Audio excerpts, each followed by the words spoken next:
In this lesson, we're going to be talking about the principles of photography, what they are, and how you can apply them in your photography. As we mentioned, I have a history of graphic design. That's what I studied when I was in school. And so we have taken those and we have applied them to photography. And that's what we think about when we are working on all of our images. So the first principle is contrast, and that is how different things are within an image. So you could have high contrast where things are very different. You could have low contrast where there's kind of not really a lot of difference between things that are in a photo. You can create contrast using things like the textures that you use. You could use maybe a really smooth texture and then a more rough or fluffy texture with it. Or maybe you could use color, and that can create contrast as well. You could have two colors that kind of contrast each other, or you could have colors that are very similar, and that will create a lower contrast photo. The next element is balance, and this has to do with the weight that each of the items in your photograph carries. So there are two main balances, which can be asymmetrical or symmetrical. And asymmetrical can look like all of the items in your photograph are to one side, whereas symmetrical is more all of the items in your photograph are evenly spaced out. So symmetrical balance can look a lot more planned, whereas asymmetrical can look a lot more accidental.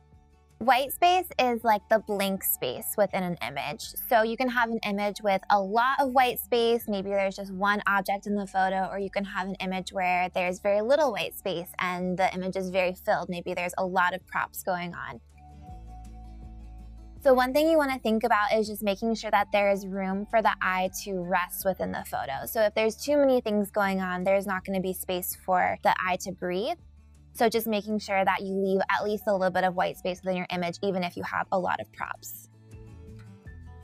Another important principle of photography is emphasis, is the most important part of your image. So in product photography, this can look like the product that you are featuring. And this doesn't always have to be the case, but depends on the visual goal of your image.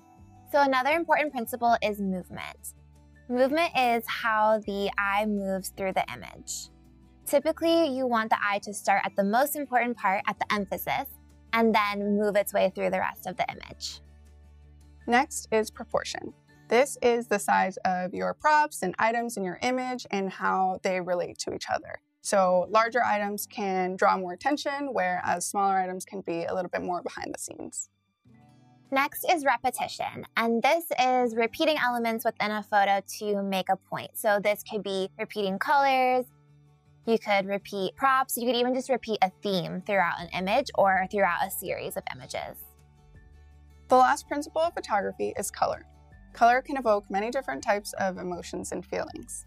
Learning color theory will help you understand what colors communicate and how they work together. So you don't need to apply every single one of these principles in every single image that you create, but you should think about each one and how it can apply to the images that you're creating. One other thing is that you want to make sure that all of the principles in your image, work together and are unified.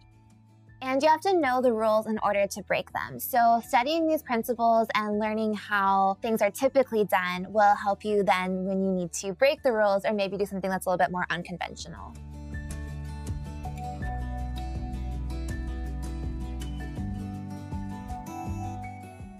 In the next lesson, we'll talk about choosing your product and doing some research.